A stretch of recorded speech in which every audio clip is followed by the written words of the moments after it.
Alors bonjour à vous, bienvenue pour cette nouvelle interview. Là, je suis avec Maxime Werners. Donc c'est le premier jeune à avoir postulé pour les élections présidentielles. Il est aussi entrepreneur, il conseille des entreprises. Vous allez le découvrir, il est avec moi. Suivez l'interview. Salut Maxime, Salut, tu vas bien? très très bien.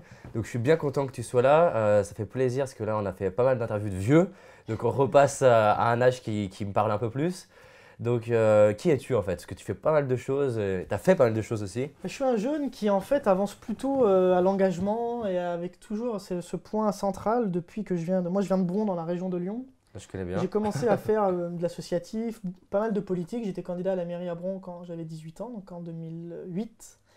Et derrière je suis monté à Paris pour faire passer des lois, pour développer mon association qui s'appelle l'Association des jeunes de France et qui essaye de faire un peu ce que vous faites avec Déclic, c'est-à-dire essayer de créer justement ce déclic dans les nouvelles générations. Parce que si on arrive à la fois à s'entraider et à les uns les autres s'éclairer, je pense qu'on va quand même arriver à changer le système et à changer notre manière de vivre cette société. Et puis au final, derrière j'ai fait des études, j'avais fait un BTS, après une licence à Paris 8 et je suis allé au CELSA. En sortant, je savais bien que j'avais pas envie d'être salarié.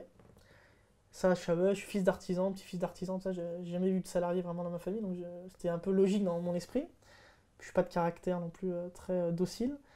Et résultat, je savais que je voulais monter une boîte et dans un premier temps, j'ai conseillé les grandes entreprises sur notamment leur politique d'intégration, de compréhension des jeunes. J'ai très vite compris qu'en fait, ils en avaient rien à cogner, que c'était un peu de la façade, on bossait bien, mais en réalité, ils en prenaient très peu. Donc j'ai décidé de changer complètement et de conseiller des gens qui me sont beaucoup plus proches et avec lesquels on arrive à faire, selon moi, quelque chose d'utile, c'est-à-dire des jeunes entrepreneurs qui vont sur des marchés soit émergents, où il n'y a pas encore tout à fait de business model efficace, où il n'y a pas encore tout à fait une technologie prégnante et diffusée partout, ou alors sur des business qui sont vus et revus, l'optique, la mode, la finance, etc. Et où on va pouvoir aller fracasser des oligopoles, voire même parfois des monopoles, pour rendre du pouvoir d'achat, rendre de la qualité de service, rendre de la joie d'une certaine manière aux clients, aux consommateurs, qui, dans le cas, on en parlera peut-être tout à l'heure, mais par exemple notre dernier projet qui s'appelle Lunettes pour tous, voilà, c'est génial. La réalisation de mon boulot aujourd'hui, c'est au-delà du fait qu'il y ait plein de jeunes qui viennent nous voir en disant ah, on aimerait bien nous aussi entreprendre, etc. C'est de voir des clients de tous les âges, de toutes les couleurs, de tous les niveaux sociaux, qui viennent acheter des lunettes au vrai prix, c'est-à-dire 10 à 15 fois moins cher que chez les opticiens traditionnels, et de casser des monopoles et d'emmerder des gens comme Essilor ou comme Luxottica qui ont plus de 80% de part de marché sur les verres et les montures. Et pour moi, ça, c'est faire aussi de la politique comme j'ai fait différemment avant. Alors tiens, justement, parce que là, tu as quel âge? 24. Tu as 24 ans. Qu'est-ce qui fait qu'à 24 ans, là, tu te sois dépassé, tu as mis en place tous ces projets, tu as créé ce réseau, tu dis que tu as conseillé des grandes entreprises. Comment tu t'y es pris en fait pour, si on revenait sur les débuts, j'adore les premiers pas. Les premiers pas pour toi, ça a été quoi en fait, où tu as commencé à avoir des résultats, on va dire, qui sortent un peu du lot du jeune qui fait des études classiques? Mes premiers pas, ça a été très très tôt, c'était l'associatif. En fait, j'ai eu la chance d'avoir autour de moi des adultes, que ce soit des éducateurs, parfois même des profs, pas toujours, mais parfois des profs, et de grandir dans un milieu très modeste, et donc d'être en ZEP. Donc on avait des moyens en fait en ZEP pour pouvoir faire autre chose que seulement des cours. Et ça m'a permis très tôt, je me rappelle quand j'étais petit au foot, j'adorais le foot mais j'étais pas très bon. Et le président de mon club de foot et puis les copains qui étaient un peu plus grands que moi ont dit mais nous on le veut entraîneur Maxime. Donc j'entraînais les petits. J'étais petit, genre 9-10 ans tu vois. Et puis ensuite j'ai eu la chance, je voulais faire absolument du théâtre. On m'a dit t'es trop petit Maxime, trop jeune, trop enfant. J'adorais lire, j'ai beaucoup lu quand j'étais plus petit. Et donc, résultat, dès que je suis arrivé au collège, je me suis engouffré comme ça dans le théâtre. Et derrière, on avait envie de perdurer, de continuer un petit peu cette petite troupe qu'on avait développée dans notre collège. Et on a créé une troupe de théâtre. Moi, j'étais gamin, je devais avoir 13-14 ans. On est allé au Festival d'Avignon, on a plein de trucs. Et puis, l'associatif m'a surtout permis aussi de développer personnellement, intimement, mon engagement citoyen qui allait devenir politique ensuite. Donc, Et l'associatif. tu le savais ou pas que tu voulais faire de la politique derrière? Ou c'était quoi un peu En là où... fait, moi, c'est très compliqué parce que c'est toujours la veille que je prends des décisions. Tout le temps, les gens me disent, mais alors, tu savais que tu allais aller au présidentiel depuis que tu étais petit et tu as fait ça pour, etc. Pas du tout. Je l'ai su la veille de l'annoncer, en fait. La veille au soir, j'étais à Lyon et la loi sur l'éligibilité à 18 ans, dont je m'étais battu pendant des mois, des années pour faire passer, venait de passer à l'Assemblée, dans à peu près le silence général, les gens s'en foutaient à peu près. Je me suis dit, c'est dommage, quoi. Les présidentielles arrivent, on va avoir l'occasion, elle va être très serrée, de porter la voix des jeunes, de faire entendre des nouvelles idées sur les jeunes. Je me suis dit, putain, faut y aller, quoi. Deux, trois potes m'envoient des petits textos, des petits messages, des politiques, des journalistes qui me disent, bon, bah là, Maxime, c'est maintenant, hein. Alors moi, je suis à Lyon, j'ai réfléchi, tout ça, puis bon, je suis remonté à Paris. Le lendemain matin, on était chez Calvi sur RTL et c'est parti, quoi. T'as balancé le truc. Ouais, c'est-à-dire, il faut, en fait, au final, et c'est ce que je me rends compte avec mon business, les gens, ça les fait marrer, mais dans le bon sens du terme. Mes potes me disent, putain, mais tu changes tous les 6 mois d'idées. Là, aujourd'hui, j'ai envie, j'écris des films pour le cinéma, tout truc que je faisais pas il y a 3 mois, tu vois. Mais j'en ai eu l'envie, entre le moment où j'en ai l'envie et le moment où je rentre dans l'apprentissage et la réalisation de ce que je veux faire et là où je me sens utile, il n'y a quasiment pas de délai.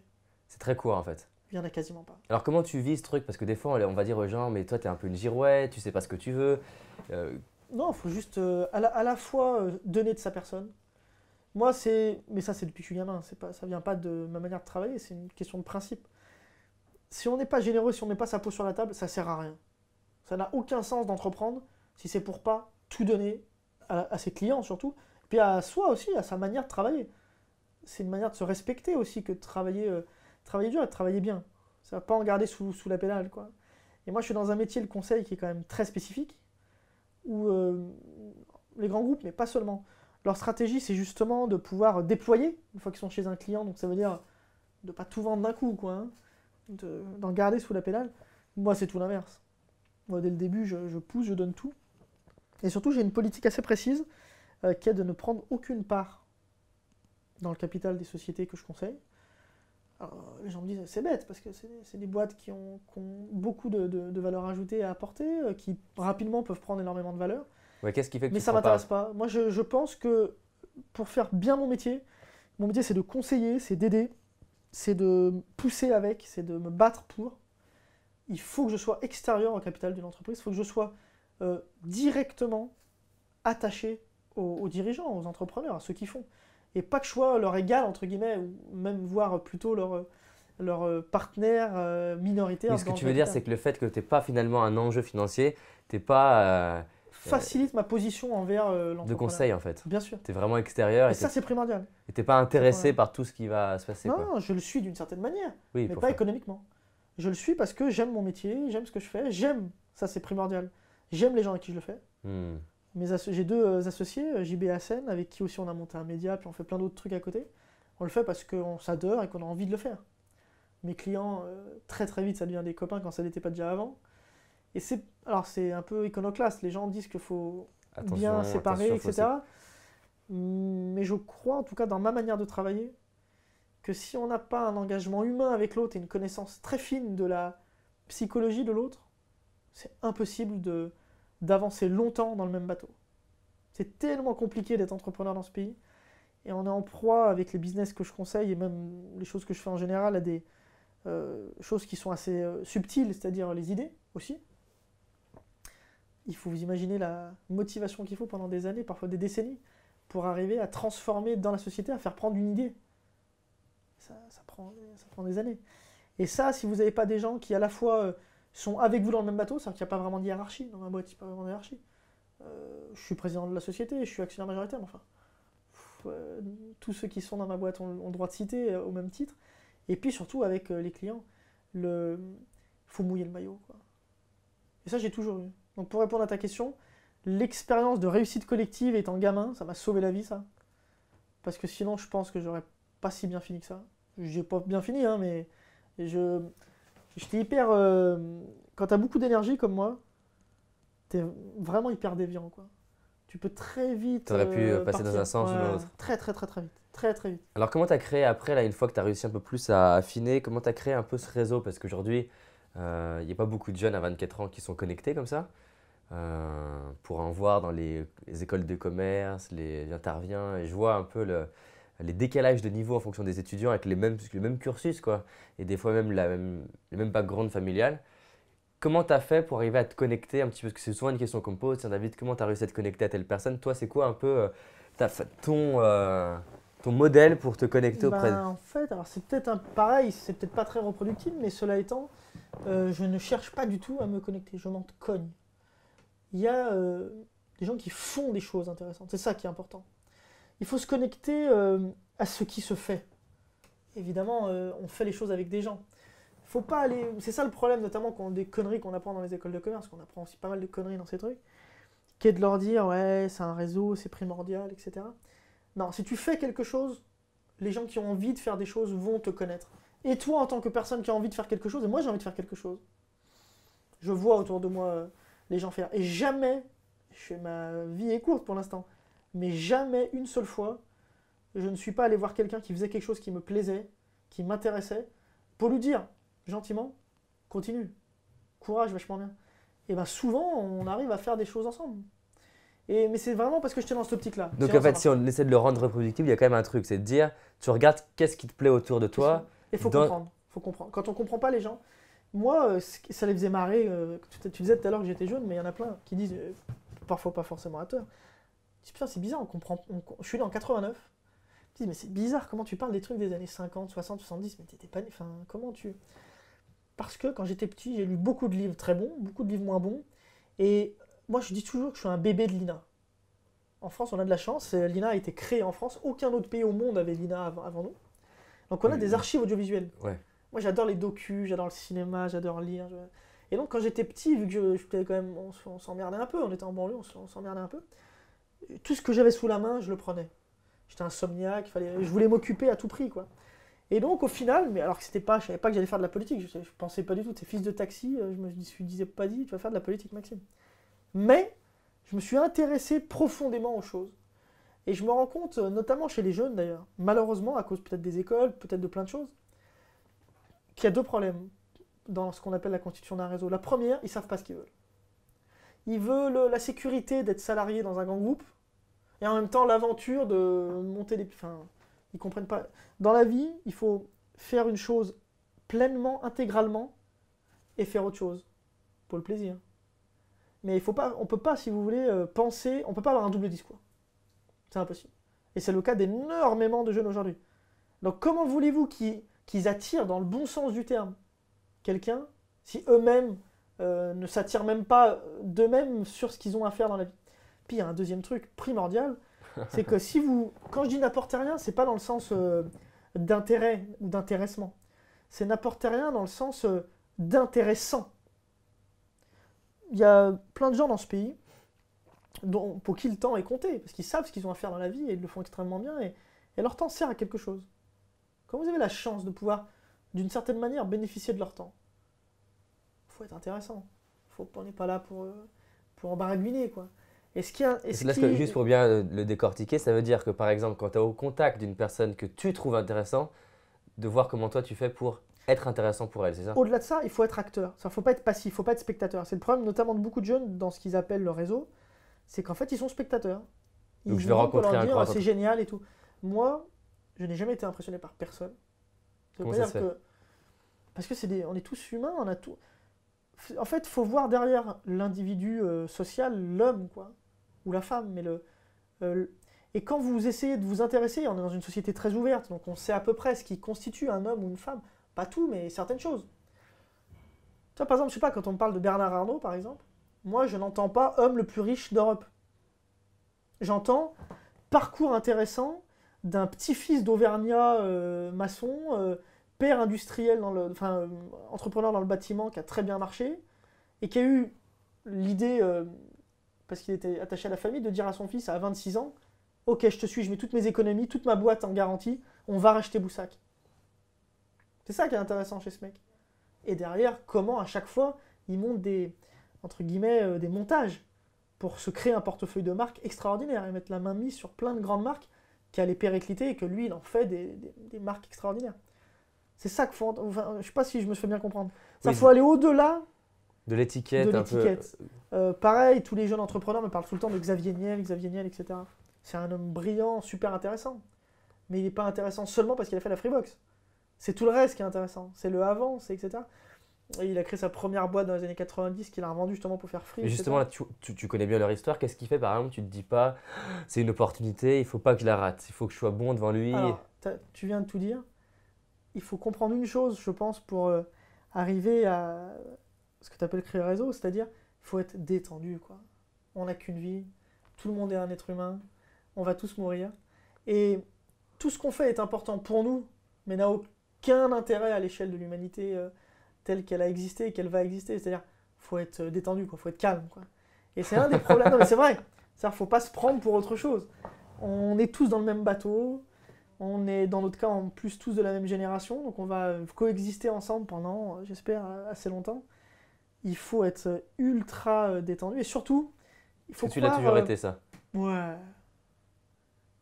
Ouais. De plus en plus. Et surtout, je pense, mais peut-être que, encore une fois, c'est très intime et personnel, mais je crois qu'il faut croire, alors il n'y a rien de religieux dans tout ça, ou de Ouais. mystique, ou je ne sais quoi, mais il faut croire que si tu fais les choses bien, il t'arrivera des trucs bien. Il faut mériter avant d'avoir. Et ça, c'est malheureusement pas ce qu'on explique dans les écoles, par exemple. Non.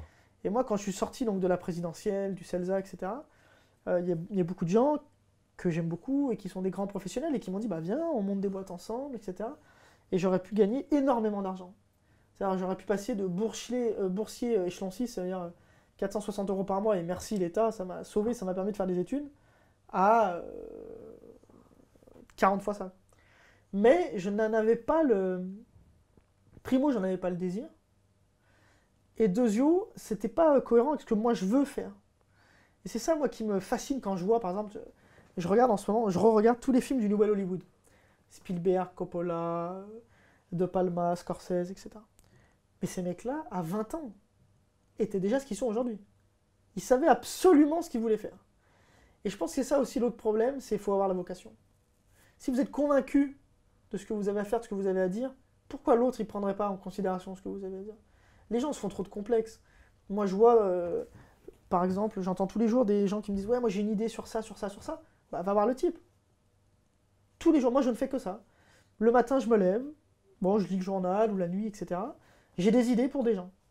Comme ça, parfois je les connais même pas. Hein. Et c'est pas du tout mes clients. Je leur fais un mail. Donc, Pourquoi par je le exemple, ferais pas? prenons un exemple sans même de donner de nom. C'est-à-dire, par exemple, tu vas sur Internet, tu tombes sur un Je lis article. les échos. Ouais. Je vois une entreprise qui est en difficulté.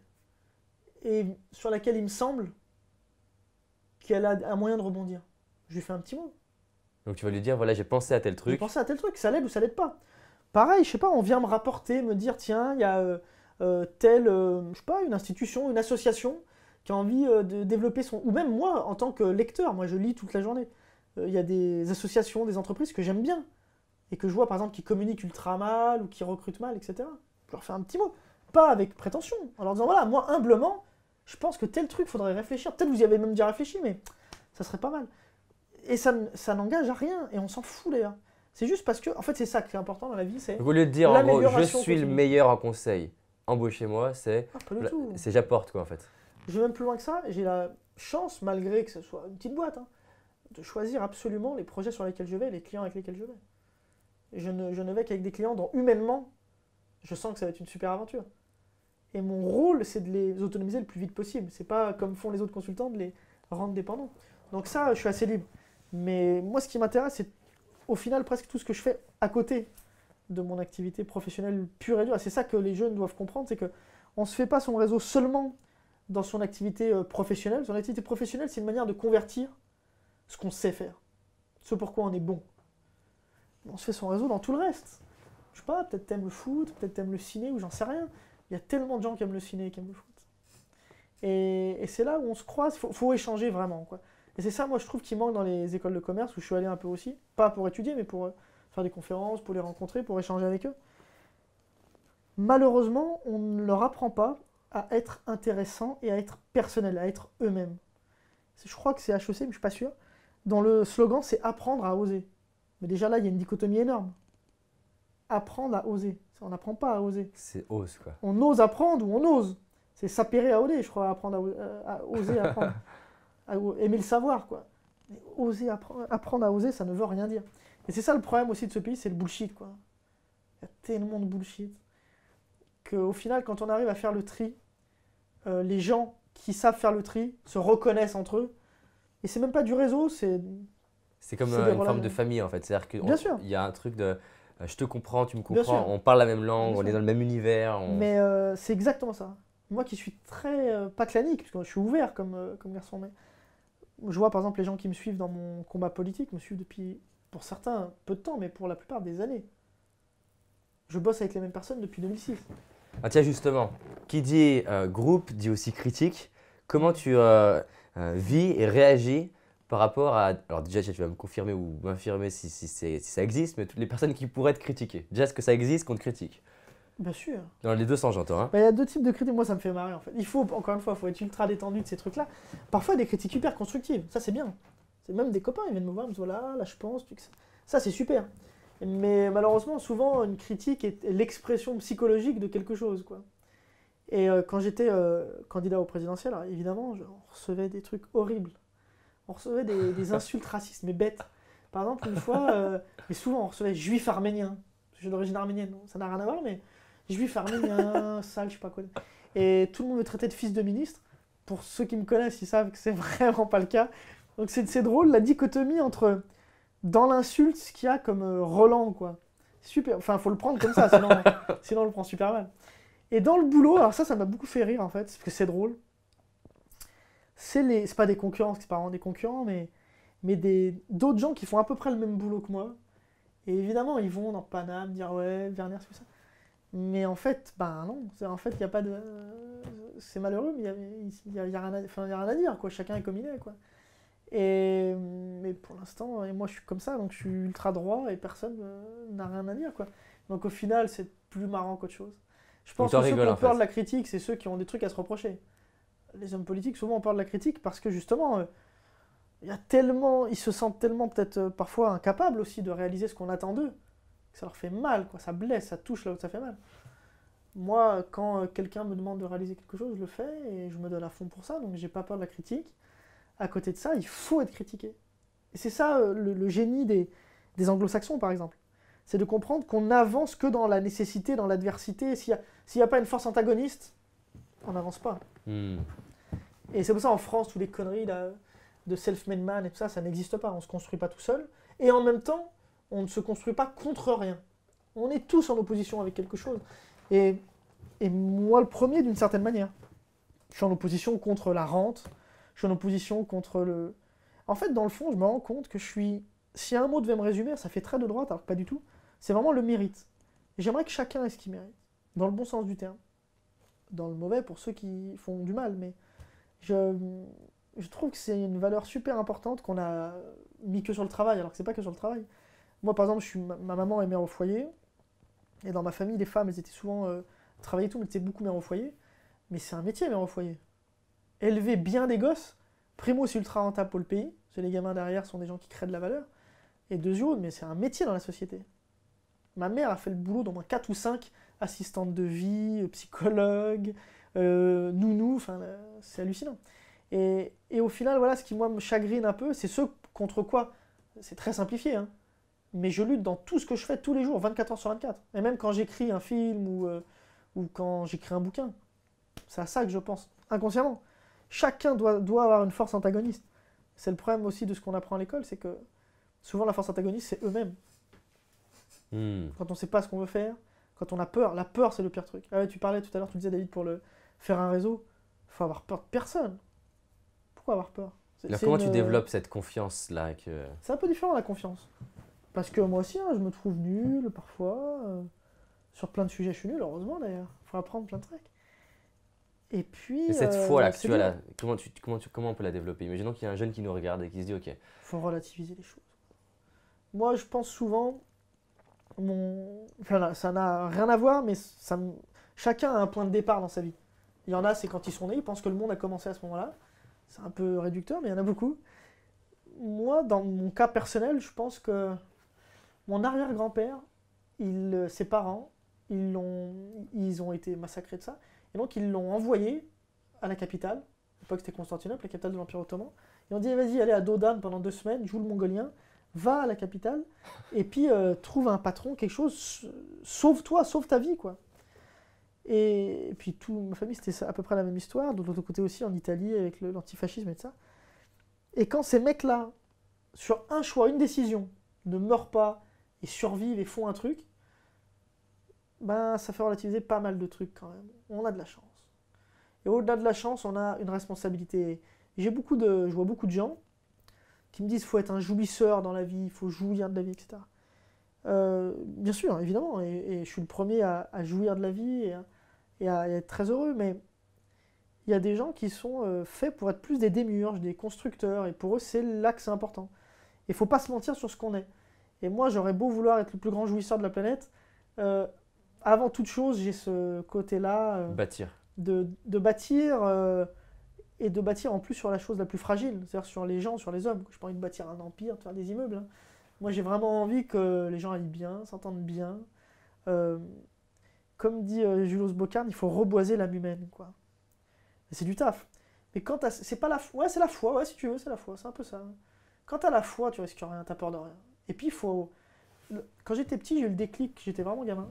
Genre, je sais pas, 12-13 ans, tu vois, un truc comme ça. Je lisais beaucoup. Et je me suis dit, je comprenais pas pourquoi tout le monde était déprimé. Alors après, plus tard, quand je suis arrivé au CELSA, là, j'ai halluciné, j'ai rencontré plein de jeunes femmes qui étaient anorexiques et ça, je savais pas ce que c'était. Je savais de nom, mais je comprenais pas la psychologie de ça. Et j'étais choqué parce que je me disais, mais les gens de milieux favorisés sont plus malheureux encore que nous, qui ont le milieu défavorisé. Donc j'étais complètement perturbé dans mon rapport aux choses de la vie, quoi. J'étais en train de plaindre des gens dont objectivement, leurs parents, leurs grands-parents mettaient à la matraque, j'exagère un peu, mais presque pas, les mecs de chez moi. Donc c'était super perturbant. Et quand j'étais petit, j'ai compris que la meilleure défense, c'est l'attaque. La meilleure protection, c'est de tout livrer, de tout donner. Et là, tu risques rien. C'est pour ça les concurrentes, elles sont marrantes, elles me font rire. Parce qu'elles ne comprennent pas, en fait. Elles voient des grands patrons, des trucs comme ça. Et parfois, je les croise et je suis là. Et les grands patrons, ils ont un rapport avec moi qui n'est pas du tout ceux qu'ils ont avec elles. Elles ou eux, tu vois. Ça, eux, ils ont envie de les sauter, quoi. Et donc, non, mais c'est horrible, mais c'est un fait, quoi, c'est comme ça. Et ah, mais c'est horrible, mais c'est comme ça. Alors que moi, pas du tout, on est dans un autre truc, tu vois. Mais parce que c'est des. Je sais pas comment. C'est trop concret pour l'expliquer. C'est trop concret pour l'expliquer. Tu vois, par exemple, le plus grand parrain du capitalisme français, un des meilleurs banquiers d'affaires, qui s'appelait Antoine Bernheim, il est mort à 3 ans. C'est lui qui a créé les premiers montages et qui a poussé, qui a développé la carrière de Bolloré, de Arnaud, de Pinault, de Lagardère, de tous ces mecs-là. Sans lui, il n'y a pas... Ce mec-là était un grand joueur de bridge, c'était un mec très drôle. Il adorait Suran, moi aussi, tu vois. Donc, en fait, c'est vraiment humainement, moi, que les gens m'intéressent. Je m'en cogne du reste. C'est humainement que j'ai envie de comprendre les trucs, tu vois. Ouais, je comprends ça. L'autre jour, on me parlait du possible rachat de T-Mobile aux USA par Niel. Ouais, je regardais ça, c'est fou. Et en fait, tout le monde s'intéressait aux chiffres et de ça, mais c'était pas ça qui m'intéressait. C'est que c'est la première fois que Niel va racheter quelque chose. Il n'a jamais rien racheté, Niel. Il investit dans des startups, mais pas pour les racheter. Il a toujours créé. Ouais, pour lui, c'est une extension de son... C'est une autre logique du capitalisme, qui est la logique Arnaud, en fait, qui est une autre logique. Et c'est intéressant de comprendre comment cet homme-là, alors ça c'est off, mais bon, on le sait, comment cet homme-là, donc, qui est le gendre de Bernard Arnault, est en train de rentrer là-dedans. C'est-à-dire, c'est en train de devenir un génie de la modélisation économique. C'est-à-dire qu'en 4 secondes, il te dit si ce business il va marcher ou pas. Enfin, le Xavier Niel, là. Avant, il n'était pas du tout ça. Donc là, c'est-à-dire, pour qu'on le C'est ça décortique. qu'il faut comprendre, c'est ça que je veux dire. Ouais. C'est que c'était pas pour dire ça, mais c'est pour dire que le problème des mecs de nos âges, là, qui sortent des écoles de commerce, ça, c'est qu'ils veulent tellement quelque chose qu'ils n'ont rien. Il faut rien vouloir dans la vie. Il faut vouloir donner, c'est tout. Si tu veux prendre, c'est baiser. Heureusement d'ailleurs. Et c'est ça que les gens ne comprennent pas, c'est que comment veux-tu que les mecs intéressants s'intéressent à eux qui n'ont d'autre chose à leur donner qu'à de prendre? Ils vont pas s'intéresser. Et moi le premier, hein. Moi j'ai c'est comme ça, j'ai un espèce d'engagement. Je ne refuse jamais personne. Ça ne veut pas dire qu'on côtoie tout le monde, hein. C'est-à-dire qu'on voit tout le monde. C'est une question de principe depuis que j'ai l'âge de 14 ans et que les gens veulent me voir. Je ne refuse jamais. Parfois j'ai pas le temps, donc on reporte et tout, mais je vois tout le monde. Question de principe. Ben, en voyant tout le monde, tu te rends compte que vraiment il y a cette dichotomie-là. En fait, c'est simple, c'est les... Ouais, en une phrase, on réfléchit en parlant. En fait, C'est bien tant si qu'on t'arrives n'a à pas faire ça. tué l'ego, on peut rien faire. Rien. Et encore plus dans la société de maintenant. L'ego, c'est le piège.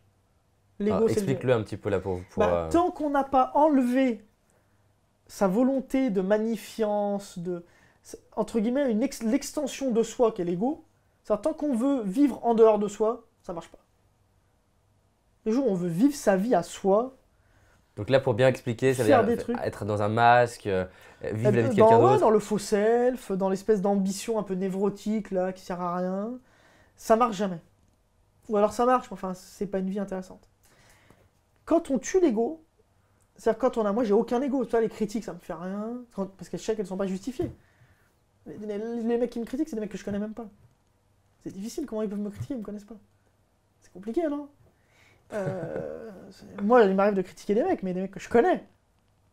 Sur des trucs précis, quoi. Donc ça n'atteint pas des masses. Parce que j'ai aucun ego. Il ne faut avoir aucun ego. Et surtout, il faut être ultra au fait que ce qu'on fait ne vaut que par les interrelations que ça crée. C'est-à-dire, ce que tu fais toi, par exemple, et surtout, ça donne confiance parce que ça veut dire que tout ce qu'on fait est utile. Ce qu'on est en train de faire, là. Peut-être, on ne sait pas, même s'il y en a, sur tous ceux qui vont regarder, hein, mais même s'il y a 4-5 jeunes qui disent « Putain, c'est bien, là, ce qu'il fait, lui, ça m'intéresse et tout. Et puis qui se disent peut-être que l'engagement politique, par exemple. Pourquoi pas, ouais. Pourquoi pas, peut-être... Tu vois ce que je veux dire? Entreprendre, pourquoi pas. Eh c'est très bien. Ça nous aura pris quoi? Quelques minutes de notre temps? Ça vaut vachement le coup, hein. C'est ça qu'il faut comprendre. Il faut comprendre la réelle efficacité de ce qu'on fait et surtout, il faut y donner une intention. C'est ça pour moi le mot-clé. Tuer l'ego et avoir des intentions. Quoi. Des bonnes intentions, mais des intentions puissantes, fortes, des désirs. Quoi. Si on a ça, je vois même pas pourquoi les gens ne... C'est pour ça que j'ai créé Forward, qui est un média que je fais avec mes potes JBSN. C'est pour faire des portraits, mais vraiment poussés, de personnalités qui nous inspirent. Parfois, il y a des potes à moi que j'ai interviewés à New York en novembre, et je ne vais pas sortir les portraits avant septembre ou octobre de cette année. Enfin, pendant 1 an, j'ai maturé le truc. Plus personne ne fait ça dans la presse et tout ça. Tu vois. Parce qu'on a envie de faire découvrir ces gens intimement, sans parler de leur intimité, mais intimement à nos jeunes. Et tout le monde a leur contact, Twitter et tout, et peut les contacter. Et voilà. Et c'est ça la logique en fait. C'est vraiment une logique de forward. Il faut toujours aller de l'avant. Et on n'a pas le choix de toute manière. On est jeune, on n'a même pas 25 ans. Tu vois. Et ça me met un coup, tu vois. Et je ne sais jamais mon âge. Moi, je connais que les dates de naissance en fait. Je connais pas les âges des gens. Je connais leur date de naissance. Et là, je vais avoir 25 ans dans quelques jours. Oh, putain, et je me dis... Tu passes en mode vieux là, c'est fini. Même pas, non, même pas. Mais je me dis, je me dis, putain, tiens, je viens de tilter que je vais avoir 25 ans dans ma tête. Moi, j'avais encore 18 ans. Et je me dis, tiens, il y a des trucs que j'aimerais faire avant mes 25 ans, tu vois. Et donc, je l'ai fait là, avant mes 25 ans. J'écris pas mal de trucs et tout. C'est marrant. C'est la première fois que le temps me rattrape un peu, mais ça va pas durer, ça va durer une semaine. Et c'est ça qui est intéressant, c'est que la notion de temps et d'espace, quand tu sais ce que tu veux et que tu n'as aucun ego, elle n'existe plus. Donc c'est l'extase, c'est génial, tu te marres. Et tu fais des trucs vachement intéressants. Moi, il n'y a aucune notion de temps et d'espace. Il n'y en a quasiment pas. On peut parler à qui on veut aujourd'hui. Je te donne un exemple. Pour moi, un des meilleurs entrepreneurs aujourd'hui, il s'appelle Mabod Moghadem, c'est celui qui a créé Rap Genius. C'est français, je connais pas. Non, c'est américain. Mais lui, les choses étant ce qu'elles sont... Je te donne un exemple précis, ok? Là, c'est pour expliquer Donc, Rap Genius, moi qui adore le hip-hop, qui adore le rap, qui adore la musique en règle générale, qui adore la poésie aussi, j'adore Rap Genius. J'ai passé des nuits entières à noter, commenter, regarder les commentaires sur les lyrics de rap et tout. Un autre mec, il aurait juste adoré. Moi, je me suis dit, mais qui est derrière ce truc? Et le type qui est derrière ce truc est un mec qui connaît un mec que je connais, logiquement. Et qui, en plus de ça, est un homme extraordinairement passionnant, qui adore la France, qui est un Iranien de Los Angeles, qui a fait des études de droit, et qui, pendant ses études de droit, a eu une bourse Fulbright, pour venir à Paris. Et qui connaît très bien la France, qui est venu travailler notamment sur les porteurs de valises pendant la guerre d'Algérie, etc. Enfin, qui a une vraie connaissance, un vrai amour de ce pays, et donc au final, c'est devenu un pote. Et c'est ça, en fait, qui est primordial dans la vie, c'est derrière ce qui nous intéresse, ce qui nous plaît, ce qui nous touche, ce qui nous intrigue, faut chercher, quoi. Justement, là, un mystère, tu vois, qui je me permets de te couper, je vais jouer l'avocat du diable, mais moi j'y crois pas, mais je veux juste que tu expliques ta réponse. Mais t'as eu de la chance, Maxime. Bien sûr. Bien sûr. Mais en même temps, on m'a rien donné.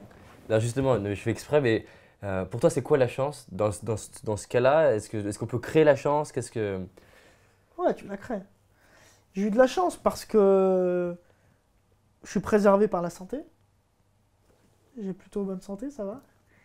Et ça, c'est la plus grande chance de la vie. Si t'as pas la santé, tu peux malheureusement, même si t'as l'envie et tout, tu peux rien faire. Et je suis préservé parce que j'ai eu la chance d'être élevé par une famille qui m'a appris des trucs de base, mais vraiment de base, mais qui te sauvent la vie. C'est-à-dire, ils m'ont appris que par exemple, le plus important dans la vie, c'est d'avoir besoin du minimum. T'es riche si t'as besoin du minimum. Si t'as beaucoup mais que tu veux plus, t'es pauvre. Et quand tu veux pas plus que ce que tu as, T'es riche. t'es riche, t'es super. Alors moi qui viens d'un milieu très modeste et tout, j'ai jamais été, je me suis jamais senti un pauvre, tu vois. Je me suis jamais senti limité, je me suis jamais plaint de rien, tu vois. Parce que j'avais cette éducation-là. On m'a appris que c'était important, c'était le plus important, c'est là où il y avait les vraies découvertes, bah, de parler avec tout le monde, de faire aucune différence, d'aider les gens comme ça, tu vois. Mais on m'a appris sans me dire fais-le, c'était d'une logique implacable. Et ça m'a évidemment que je suis ultra influencé par ça, et j'y pense de plus en plus. Plus le temps passe, et plus j'essaie de trouver pourquoi je suis comme ça. Et clairement, je l'étais déjà gamin. Ouais. Ouais. Donc là, ta maman a joué du coup un rôle important Pas que ma là-dedans. maman. Les autres aussi, mes frères, j'adore mes frères aussi. J'ai 2 frères, ils sont super. On est dans des trucs complètement différents. Mais mes frères sont comme moi à leur manière. Et c'est là où je me dis, j'ai eu de la chance parce que j'ai fait des rencontres, ça c'est vrai. J'ai rencontré des gens que moi j'ai trouvé extraordinaires, mais que eux aussi m'ont trouvé intéressants et on a pu faire des choses extraordinaires. Ah, j'ai rencontré par exemple quand j'étais gosse, de 16-17 ans, tu vois, j'ai rencontré Rachid Nekaz, qui est un mec extraordinaire, d'une intelligence phénoménale et qui a des couilles quoi. Et il se présentait au présidentiel en 2012. J'avais 16-17 ans, il m'a pris sous son aile et moi je l'adorais, je l'adore Rachid. Et donc résultat, j'ai découvert vraiment ce qu'était une campagne présidentielle. On est allé voir des maires ensemble, on a organisé la campagne, on a créé un parti, on avait 58 candidats aux législatives et tout ça. Ce qui fait que quand j'avais 18 ans et que je me suis présenté au municipal à Bron, j'étais pas du tout un enfant. J'étais pas du tout un débutant, en réalité, malgré mon âge. Ouais. Et c'est ça la chance que j'ai eue, ouais. La chance que j'ai, c'est que personne ne me juge sur des choses qui ne me correspondent pas, enfin, qui veulent rien dire, c'est-à-dire mon âge, mon milieu social d'origine, mon niveau de vie, on s'en fout, quoi. Les gens ne jugent que sur, ok, les idées, l'intensité, l'émotion, la sincérité, quoi, dans tout ça. Et ça, c'est une chance, parce que je sais que c'est malheureusement pas le cas pour tout le monde, et qu'il y a beaucoup de gens qui ne peuvent pas être jugés sur leur talent au sens large du terme, quoi. Et ça, c'est triste, c'est Est-ce que le tu penses problème que ça se qu'on a développe sur- ça? Bah franchement, malheureusement, quand vous tombez face à quelqu'un qui est raciste, ou face à quelqu'un qui est obtus, qui est con, quoi, vous ne pouvez rien faire. Ça, vous avez beau être vous-même là-dedans... moi, ça m'est arrivé une seule fois. C'était un très grand patron, je ne le citerai pas. Et j'aime beaucoup l'opéra. Et je voulais donner un coup de main sur un truc comme ça. Et je l'ai vu pour ça. Et je mets quasiment jamais de cravate. Et je sais plus, il m'a dit un truc là-dessus, je sais pas quoi, enfin bref. Très vite, j'ai compris qu'on n'était pas du même monde. Et donc, que pour lui, ce que j'avais à dire, avant même que j'ouvre la bouche, n'avait aucun intérêt. Je me suis levé, je suis parti. Et au final, je me suis dit, c'est lui qui est con. Bien sûr que c'est lui qui est con. Donc je pense que la chance que j'ai eue, c'est ça. Et surtout, c'est d'avoir des parents qui m'ont décomplexifié de tout, quoi. De tout, je n'ai aucun complexe. Sur rien. Et c'est élémentaire dans la vie. Quand je vois dans notre génération, quoi. Alors comment ils ont fait? Parce que c'est intéressant, imaginons qu'il y ait des parents qui nous regardent. Comment ils ont fait? Bah en fait, mes parents, ils m'ont... Enfin, ils ont eu leurs enfants très tôt. Ils ont eu mon grand frère très tôt, ils avaient 18 ans. Ils sont mariés à 18 ans de ça. Et c'est des gens qui, dans leur famille déjà à eux, dans leur fratrie, etc., sont les, un peu les bonnes poires dans le sens du terme, où en fait c'est eux qui s'occupent des autres. Toujours. Ils sont nés pour ça, ils font ça tout le temps, ils s'occupent des gens. Ma mère, mon grand-père était en maison de retraite pendant, je sais pas, 4-5 ans, il allait tous les jours. Tous les jours. Il faisait plus que 35 heures, hein. Tous les jours. Il connaissait tous les vieux, quand il y avait un enterrement, elle allait. Ça lui faisait plaisir, c'était important. Et je lui disais, mais pourquoi tu fais ça? Bah, qui va le faire? C'était ça la logique de mes parents, tu vois. T'as deux logiques. Servir. T'as la logique, j'y ai le droit. Les gens qui veulent prendre, parce que on y a le droit, quoi, ils veulent prendre. C'était pas du tout mes parents. Qui viennent de milieux très modestes, mais qui n'ont jamais rien demandé à personne. Ils faisaient chichement, ils m'y faisaient. Eux, c'était la logique, qu'est-ce qu'on peut faire? Qu'est-ce que je peux faire pour toi? C'est beau ça, hein? qu'est-ce que je peux faire pour vous? C'est juste qu'il y a un peu de l'artisan, tu vois. Mon père, génial. Comme moi, j'ai appris aussi le... J'adore la... Ah, c'est con de dire ça, mais c'est vrai. J'ai appris dans le taxi de mon père. Mon père était chauffeur de taxi. Et c'était génial. Déjà pour la musique, j'écoutais Louis Prima, j'écoutais Red Charles, j'écoutais Jerry Lee Lewis, j'écoutais James Brown et tout. Et puis parce qu'il y a de tout dans un taxi, il avait des enfants malades, des mamies et tout. Et mon père, de la première semaine où il a travaillé, à l'âge de 18 ans, jusqu'au jour où il a plus pu travailler, il fallait qu'il vende sa licence parce que c'était trop dur. C'est-à-dire 30 ans après, pendant 30 ans, il avait les mêmes clientes. Les clientes de la première semaine. C'est drôle, hein? Et ben je me retrouve là-dedans, tu vois, dans ma manière de travailler. Et souvent, dans ma manière de travailler, je me dis, putain, tu travailles comme ton père était dans le taxi, tu vois. Et je trouve que, bien sûr, mais en fait, c'est l'éducation, quoi. L'éducation, c'est par l'exemple. C'est pas du tout par ce qu'on dit. Et on parlait tout à l'heure du double discours. C'est la meilleure éducation qu'on m'ait donnée. Dire toujours sa vérité. Et la vérité. Qui peut être une connerie, hein, mais au moins c'est sa vérité. C'est ce qu'on croit. Bien sûr. Ok, alors juste aussi un autre truc, parce que tu t'exprimes très bien. C'est gentil, Je trouve ça. que tu t'exprimes C'est très gentil, bien. Est-ce que tu l'as travaillé? Est-ce que c'est conscient? Comment tu t'y es pris pour développer ta communication? Et autre question aussi, est-ce que tu penses que c'est un atout aujourd'hui pour toi d'avoir développé cette communication? En fait, j'ai jamais développé ça. Et je vais même aller plus loin que ça. J'ai volontairement pas fait ça. Parce que mais c'est très bien. En fait, si tu veux, pour moi, hein, ce que font très bien les gens comme toi, par exemple, c'est avant toute chose d'expliquer à tout le monde et à des gens qui sont en position de pouvoir inspirer aussi d'autres par ce qu'ils font dans la vie, leur donner non pas la confiance, mais la connaissance d'eux-mêmes nécessaire à bien s'exprimer. Quand tu sais ce que tu veux dire, ah bah crois-moi, tu le dis plus ou moins bien quand même, assez bien. Et moi, en fait, je n'ai jamais, non, jamais, parce que je sais pas, ça sort comme ça sort, quoi. Et au final, je préfère ça parce que je trouve qu'au moins, je suis en accord avec tout ce que je dis. L'autre jour, je relisais pour une raison politique mon bouquin que j'avais fait pendant la présidentielle, où il y avait mes 89 propositions, puis une partie un peu plus sociologique. J'étais d'accord avec chaque virgule. C'est super bizarre, hein. J'ai écrit ça il y a au moins 4 ans, tu vois. J'étais d'accord avec tout. Tout. Et c'est ça. En fait, moi, j'ai un rapport très lacanien à ça. Et je pense que le discours vient vraiment de ta psyché, de ton rapport à la vie, ta manière de voir la vie. Moi, je pense que si je travaille... En fait, c'est un peu comme ils font, il y en a certains, la psychanalyse, etc. Ça, je fais pas ça, mais non, mais j'ai rien contre, mais Tu vas faire juste l'absence de le dire. Ouais, bah, c'est pour ça, en fait. J'ai des potes psychiatres et tout qui me disent, mais toi, ça sert à rien. Tu t'emmerderais le psychologue, tu vois. Tu dirais, ah, mais je sais, Ferenczi, il dit ça, mais ça. J'ai trop lu de trucs de psycho pour bien me mettre dans ça, quoi. Mais Donc la lecture t'a peut-être aidé aussi dans la ouais, façon. énormément. Ah ouais, alors ça, il y a deux choses. Il y a primo les adultes, l'écoute des gens, l'écoute positive, généreuse, correctrice, hein, mais positive des adultes, c'est superbe. Ça sauve les gosses. C'est ce qui sauve les gamins dans ce pays. C'est pas qu'il y a à bouffer, qu'il y ait des bagnoles, on s'en branle. C'est qu'il y ait des adultes, pas forcément les parents, mais des adultes, qui écoutent les enfants, pas comme des imbéciles, mais comme des gens qui ont des choses à dire. Pas l'enfant roi, hein. On t'écoute, quoi. Moi, quand j'étais petit, j'avais une grande-tante extraordinaire. Je sais pas c'est quoi, on fait de la psychanalyse, mais quand j'étais petit, j'avais une grande-tante qui était extraordinaire. Et elle était très à gauche et tout. Et on faisait plein de petits débats politiques comme ça. Mais c'est comme ça, comme ça. Et j'avais 5-6 ans. Mais chez moi, je n'ai jamais eu le sentiment d'avoir 5-6 ans de ma vie. Personne m'a jamais dit, Maxime, tais-toi, les adultes, ils parlent, je sais pas quoi. Jamais de ma vie.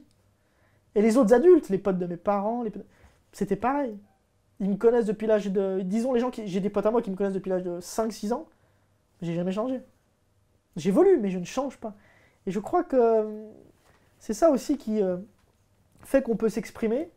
C'est qu'en réalité, il y a une espèce de constance en soi qui fait que ce que tu dis, tu sais que tu le penses et que tu pourrais le redire. Je pourrais te dire ce que je viens de te dire là. On coupe, on refait, je peux te le dire. C'est moi, quoi. Je peux te le dire dans 5 ans, dans 10 ans, si tu veux. C'est pareil. Et ça, c'est super important. C'est-à-dire, avant toute chose, pense à ce que tu veux dire. Et c'est ce que tu dis d'ailleurs aux gens, hein, c'est ce que tu leur apprends. C'est-à-dire, avant toute chose, avoir un message qui soit personnel. Dire quelque chose de personnel. Les trucs impersonnels, ça ne marche pas. Parce que c'est mal dit. Parce qu'on comprend rien. Parce que le mec qui le dit, il ne comprend déjà pas ce qu'il veut dire. Non, mais c'est vrai, c'est malheureux, mais ça. Quand on va ça m'arrive. Le pire, c'est les concours d'éloquence dans les grandes écoles et les trucs de de droit. Vous voulez rigoler, vous tapez sur Internet. Concours d'éloquence. Ouais, j'aime bien rigoler. Moi. Concours d'éloquence, les grandes écoles de droit, de commerce. Alors là, vous devenez fou. Vous comprenez ce qu'est pour eux l'éloquence. Et ils ne comprennent pas que dans éloquence, il y a aussi la dimension de cause. On est éloquent quand on est convaincu. Être éloquent sur la chasse au canard, ça n'a aucun sens. Tu vois. Et je pense vraiment que c'est cette intensité, cette sincérité. Et pourquoi ça marche, par exemple, quand on vient te voir? Parce que quelqu'un qui vient te voir, il a déjà fait cette épreuve de sincérité. C'est vrai, non? Ouais, non, c'est ça. Et donc derrière, ça passe et ça marche, tu vois. Et pour moi, je me la suis fait envers moi-même, tu vois, quand j'étais vraiment gamin. Non, pour être très sincère avec toi, C'est bien. je pense que c'est mon enfance qui m'a donné ça. C'est qu'en fait, j'ai été tellement touché, frappé, dégoûté, dévasté par les, les injustices que je voyais autour de moi, qu'on faisait à mes parents, à tout le monde, tu vois, à tous les gens de chez moi. Ça m'a tellement dégoûté que je me suis dit, si tu as le verbe, tu peux tous les défendre. Si tu as le verbe, dans ce pays, il n'y a pas de... Avant même de riche, pauvre, beau, moche, grand, petit, toutes les distinctions qu'on peut créer, il y a ceux qui ont le verbe, à qui tu la fais pas, et il y a ceux qui l'ont pas. Et moi, tu vois, je vois, mon père est un des plus grands punchliners que je connaisse. Il a des super expressions, mon père. Mais, non mais c'est vrai, il a des expressions géniales, ma mère aussi. C'est vrai, ils ont un langage, mes parents. Mais les gens qui étaient autour de moi, j'adore ce langage-là, tu vois, les gens de mon quartier, ils ont une forme d'expression. Mais malheureusement, on s'écrasait trop devant le verbe, tu vois. Et ben moi, je pense que, pour être très sincère avec toi, je pense que c'est ça en fait qui m'a fait, étant très gamin, hein, je parle ça il y a 15-20 ans, c'est que dès mon enfance, dès ma petite enfance, je savais le poids des mots et à quel point les mots ça pouvait être super dangereux, super grave, et à quel point nous on se faisait baiser avec ça, tu vois. Et quand j'étais tout petit, bah, il y avait toujours des enterrements, quoi. Tu perds, ta grande-tante, tes grands-parents, etc. C'est toujours moi qui faisais le discours dans les enterrements. C'est un peu. Non, mais c'est drôle, Ça mais va, c'est c'est pas vrai. le poste le plus glamour, C'est mais c'est un peu comme ça dans ma famille. J'étais un peu le porte-parole, tu vois.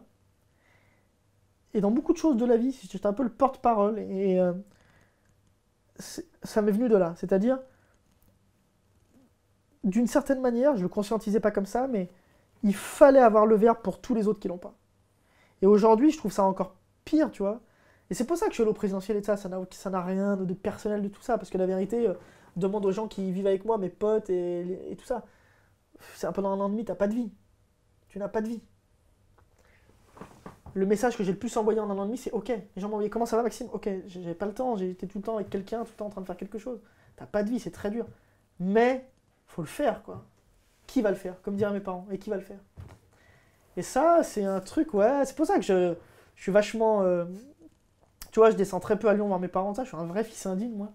Mais en même temps, je pense tous les jours aux gens d'où je viens, à mes familles et tout ça. Et je me dis, être fidèle à ça, c'est le plus important dans la vie. Ça vaut plus que d'avoir une réussite professionnelle et de s'en enorgueillir, quoi. Être fidèle à soi, plus grande réussite du monde. Et ça se sent et ça crée des opportunités. C'est ça qu'il faut expliquer aux jeunes et moins jeunes qui écoutent. L'opportunité ne vient pas par l'envie, elle vient par le désir. Et l'envie et le désir, c'est deux choses très différentes. Et le désir de s'exprimer, bah tu vois, là, j'aurais pu m'asseoir, répondre vite fait à tes questions, dire des conneries, des trucs qui servent à rien. Bah non, ça se fait pas. Enfin, vous voyez tout comment vous avez déployé tout ça, les trucs et tout là, ça se fait pas. Et donc, dans la vie, voilà, il faut être ouvert à ça. Quant à ça, franchement, tu peux passer entre toutes les mailles du filet. Moi, j'ai pas peur, je devrais avoir peur. Hein. C'est super dur ce que je fais dans la vie. Je suis entrepreneur, donc je gagne très peu ma vie, c'est super instable. Peut-être que dans 3 mois, on peut couler. Je pense pas, mais on sait jamais, tu vois. Et ben, c'est pas grave. Je me relèverai, toujours. Il faut pas avoir peur de l'obstacle, sinon l'obstacle, il est déjà là. Comme dit Nietzsche, si tu regardes l'abîme trop longtemps, tu es dans l'abîme. Il faut avancer, quoi. parfait, c'est une bonne fin. Merci. Merci Maxime. Merci.